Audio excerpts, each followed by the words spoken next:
Well, welcome to Richie's Roost in Shaco, Mississippi again. We're going to do something a little different today. I'm not going to be talking to you from any kind of notes or a concrete plan. I'm going to be talking to you this morning from my heart. I alluded last week when we were talking about being considerably upset about the current events, the raid, and I'm still upset about that, but I decided to wait last week until at least we had some word on the rationale why all of that happened. So since I'm kind of talking to you off the cuff this morning, a couple of things you need to understand. One is, I'm 7 years older than the President of the United States. So I may stumble once in a while, but you just need to cut me a little slack. The vocabulary probably is still as wide. I just have a little problem bringing up the words from the vocabulary. I wanted to wait until we got some kind of an explanation on why that thing was handled in the incredibly stupid way that it was handled. And so I waited with bated breath yesterday afternoon on the Attorney General's speech. And he was scheduled to come on at, I think, 3 o'clock our time, or 4. But turned out it was an hour late almost, which was sort of unusual to call a press conference and then be that late. But he showed up looking like he'd either swallowed a live lizard or he'd seen a ghost, or maybe had his rear chewed by somebody who supposedly he had not told about the event that was going to occur. I find that extremely hard to believe, but give him the benefit of the doubt. He didn't tell anybody. He took full responsibility for it. As dumb as it was. Now, in order to tell you what I want to tell you, it's going to take a little story, as most of my talks do. They start with a story. This one goes back almost 60 years. Back in the 1960s, I was a salesman for IBM, as I've told you before, and my responsibility was to head up the sales team that IBM had in those days in Jackson, Mississippi, to market to state and local government. So all government agencies, cities, counties, schools, institutions of higher learning was my patch. That's where I and my team marketed to. And every salesman has a favorite account. Mine was the Mississippi State Highway Patrol. I really enjoyed dealing with those people. Now, when I first took that account over, the commissioner was Colonel T.B. Birdsong. He actually was the first commissioner of the Highway Patrol back in 1937. Had since been out, but he'd come back in.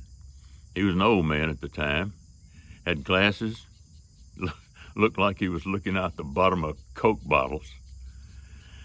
And since he did have that period of time back in 1937, which was in the dead of the Depression before World War II, his main concern was trying to get a job done with as least money as he could. So I'd go in and talk, and the Highway Patrol at that time was handling their driver's licenses on an old punch card system. Now, it was better than just handwriting, but it was pretty archaic. So my idea to the Highway Patrol was to get a computer system, put in, upgrade their equipment to do a better job, a more streamlined job of the chores that the Highway Patrol had, and bring them up to date. I'll give you an example of the problems we had with it. You know, sometimes driver's licenses are, they're expired or they're rescinded for some reason. And if someone gets stopped with a license that's suspended or been revoked, he gets a ticket. Well, how's a trooper supposed to know that if he doesn't have that on his license as he's looking at it? So what they would do is when somebody was suspended, they would print a big list of all the suspended and revoked driver's licenses. And the patrolman, if he was checking a license, had to supposedly go through that big old list to see if that license was on there. Well, they almost never did. And if they did and found one that was revoked, they would give them a ticket for it. Well, suppose that revocation had occurred and had been taken care of 2 days before, and it just hadn't made it to the list. So there were a lot of people getting tickets for revoked driver's licenses that weren't revoked. And the governor started getting a lot of complaints. And when the governor gets complaints, he turns around and he complains to the other folks. So as a result, they just didn't pay any attention to them. So I suggested that if they get a system, a computer, where they can have all of this stuff online, and this was brand new stuff back in those days, folks. Now, this is Buck Rogers stuff. And Buck Rogers, half of y'all don't know who he was. You can look that up. They could look it up on the computer right quick by radio and solve that problem.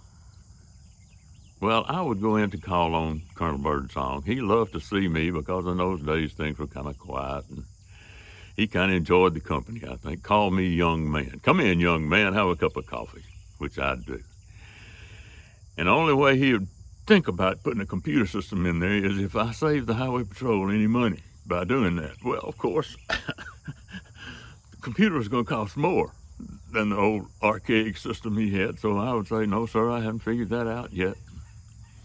But I still think you need to have one, and here's why.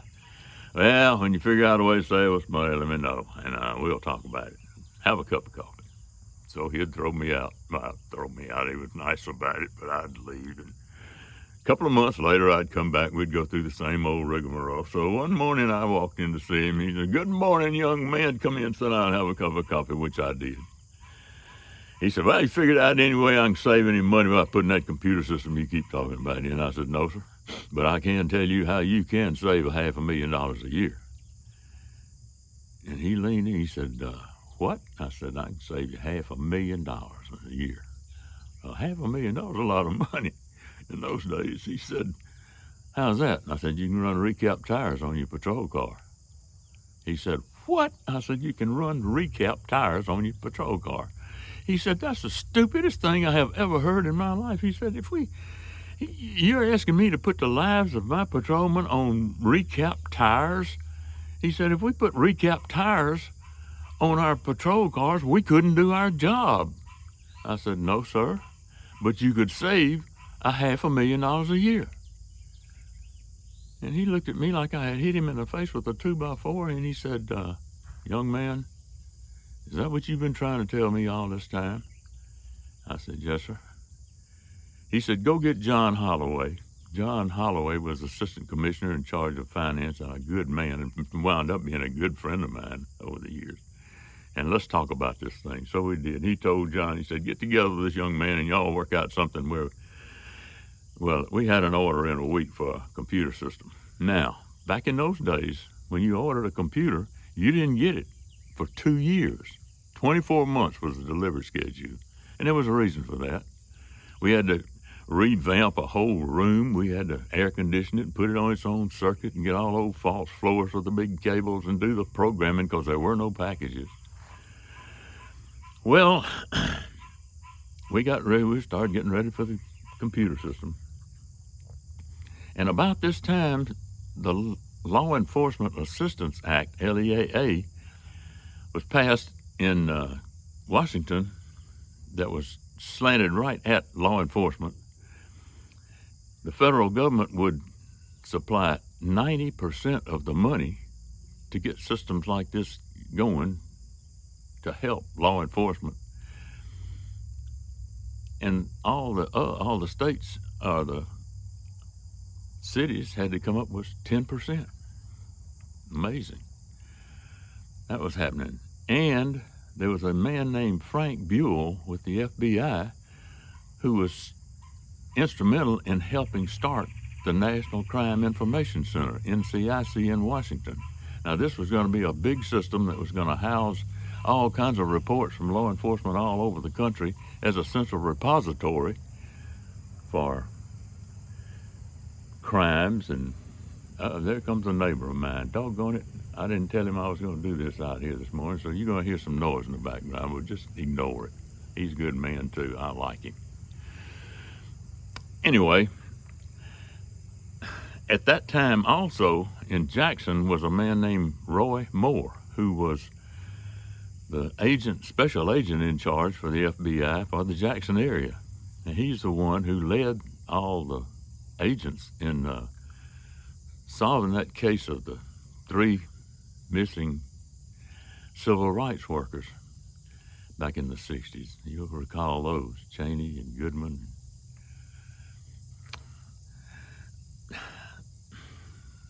Schwerner. A tragic case in Mississippi. 3 murdered civil rights workers. And Roy was the lead agent on that case. Well, we had a meeting, or they called a meeting. I think it was in Mobile. Could have been Montgomery, Alabama, somewhere over there in that area. And this was the Southern Association of Sheriffs, or maybe it was the National Chiefs of Police, I don't remember which. But we had just installed our computer system, and we had these old terminals that you could hook up by telephone line. They were 1040s. They were big old, about twice as big as an electric typewriter, but they were a clunky old typewriter type terminal. That's all we had. And Frank called me, and he knew that I handled this thing, and he asked me if we had some terminals like that, and I said, well, we've got one. He said, well, we're going to have this meeting there, and I'm Frank Buell, and I'd like to acquaint them with the capability of tying into the National Crime Information Center. He said, can you bring that terminal, because I don't have one up here at this time. I said, sure. So I did, hoping that he knew how to hook it up, because I sure didn't, and took him the terminal and a modem. Modem, by the way, for those of you who don't know, modem, M-O-D-E-M, stands for modulate, demodulate, which takes a telephone line and goes from analog signal to digital signal, and that's all I know. So there you are. Anyway, took the modem and the typewriter type terminal to Frank. He did hook it up, tied it into NCIC, and so we looked at records that he had dummied up over there. Everything was brand new at the time. Well, that sort of made sense to a lot of folks. My guys from the Highway Patrol were there with me, and they said, yeah, that's nice. So it didn't get, too much attention. But I got a chance to meet Frank Buell, and I'll tell you, I still value that to this day. So we came on back home after all this was over with, and I kept contact with him and did have contact with Roy through this whole time. Well, Mississippi at that time was a dumping ground for stolen automobiles in the country because we didn't have a title law. Folks would steal cars and they'd bring them down here, and all you had to have was, bill of sale, and you could get a tag. So we had a lot of stolen automobiles here. Not a hell of a lot we could do about it. And there was not. We were starting to report to the NCIC on criminals and crimes and stolen vehicles, but it was not standard operating procedure, not SOP. So I had convinced the Highway Patrol here to put a test terminal in Batesville, Mississippi, and one down on the coast. So I had one in North Mississippi, one in South Mississippi, so that if anybody had a suspicion that one might be stolen, they could get on the radio and check with the office up there in Batesville or down in Gulfport, and if it was, they could catch them. But not. And then we tied our computer to the NCIC system. Now, Mississippi was one of the first ones to do that. I mean, we were on the leading edge at that time, so we were getting a lot of attention from NCIC and Frank. Well, it wasn't SOP, though. If somebody had something to report, they didn't necessarily have to report it to the NCIC at that time. But I guess one night in Chicago, some policeman didn't have a whole lot to do one night, and a report came in about a stolen Cadillac. So he put it in NCIC. And the guy who stole the car got it on I-55 and headed south toward Mississippi to get rid of that car. Well, as luck would have it, the Highway Patrol up at Batesville office set up a roadblock just to check driver's licenses and insurance and that kind of thing, just the standard old thing. And here comes this guy in a brand new Cadillac, and law enforcement people can smell things. I'm convinced of that. Here comes this guy in a brand new Cadillac, and he maybe looked like the kind of cat that didn't belong in a brand new Cadillac. So they asked him if he would pull over to the side of the road, and they did. And they put the VIN number, the vehicle information number, in the computer, and it went, called it into the guy with the terminal, and he checked it on the Mississippi system, and it didn't show anything. And then the system switched to the one in NCIC, and that car came back hot. Well, the law enforcement community in Mississippi, like everywhere else, I guess, is like a big fraternity. They talk a lot together. So word got out that here a guy got his car stole a car in Chicago, and 11 hours later, after he drove down the length of Illinois and down through Missouri and Tennessee and got to Batesville, Mississippi, and we caught him and called Chicago and said, "We got your boy." Well, word got out that might be a smart thing to do. I started getting calls from everybody, and net of it is we put terminals in every sheriff's office in Mississippi. There's 82 counties. I think we had them in all of them. In every major city, in the Natchez Trace Rangers, even MPs at Keesler Air Force Base. All I could do was answer telephone and order terminals. I took my bride to the Golden Circle, IBM Golden Circle, that year in Hawaii, from selling terminals. And Frank and I were in constant contact, and so were Roy and I. It was a heady time. We had just a great time. So for some reason, I had to go to Washington one day, and with IBM, some kind of meeting up there. That was our government education center up in Washington. So I went up there, and I had called Frank and told him that I was coming up there and would like to see him. We'd go have lunch or something. He said, "Great, come on up here. Call me when you get here, and I'll show you our system. You haven't seen it." I said, "Fine." So I did.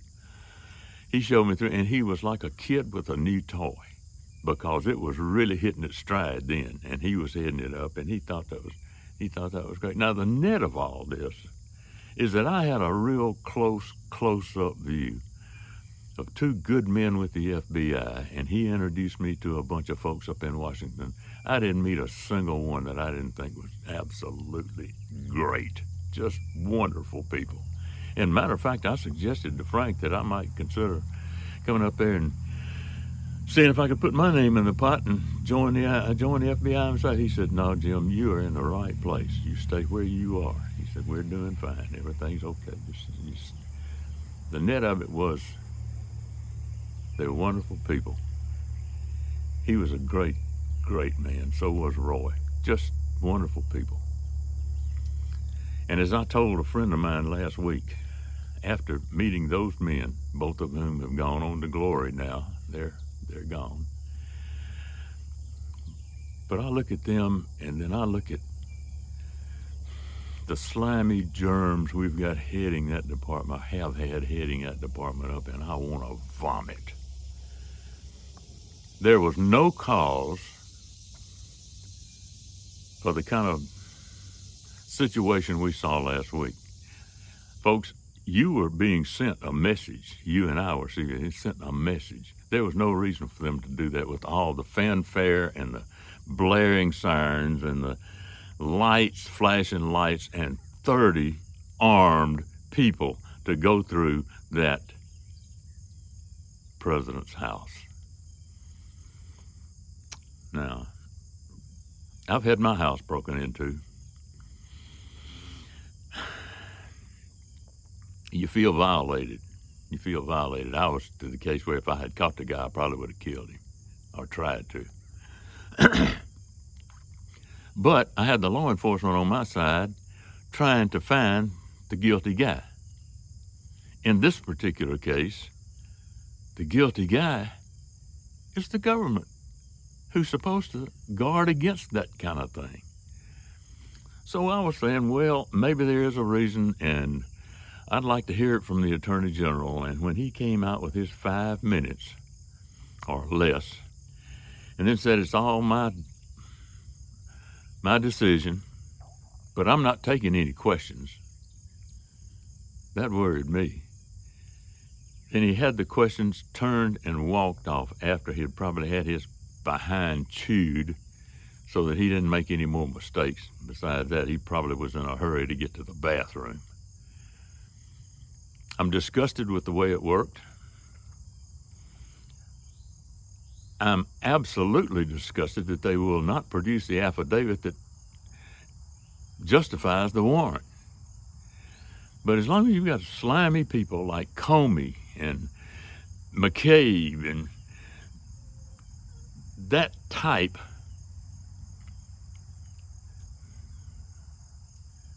we got a sick country. That's our law enforcement arm, folks. I had hopes that Christopher Wray might do something about it, but then I got to look at him in front of the committee the other day, and he had to ask them to kind of cut the meeting short because he had to catch a plane, and they cut it short so that he could catch a plane. But what he didn't tell them was that his plane he had to catch was the FBI jet that was waiting on him. So the time was not of the essence, and that plane was to take him to his vacation spot. Typical bureaucrat. Oh, and by the way, so I heard on the news this morning that somebody is questioning whether he might not ought to have to pay for that ride because that was a personal trip and not a government trip. So if he had to pay for the jet ride down to his place, it's probably maybe $15,000, $20,000, $30,000, plus some others that he's already done in the past. And I'd be very interested to see whether they collect from him on that too. So what we've got up there right now is just like a big writhing ball of snakes. And the problem is you reach and grab one, you get bitten by another. I think that Comey, McCabe,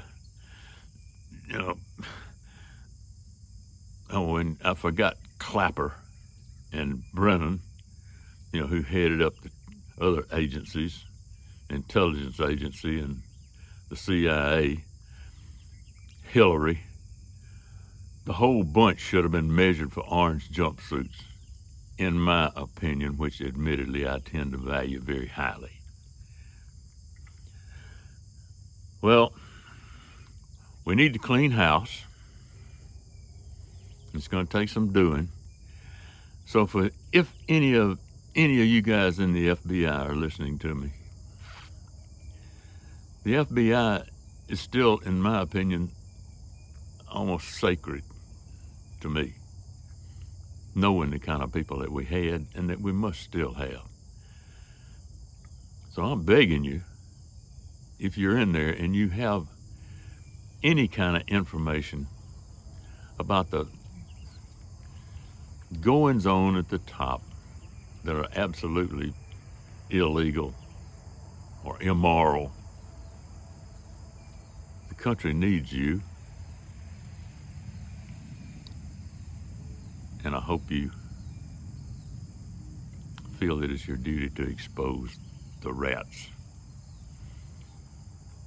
So maybe what we can do is hopefully survive for the next 5 months until we get some changes made in the Congress.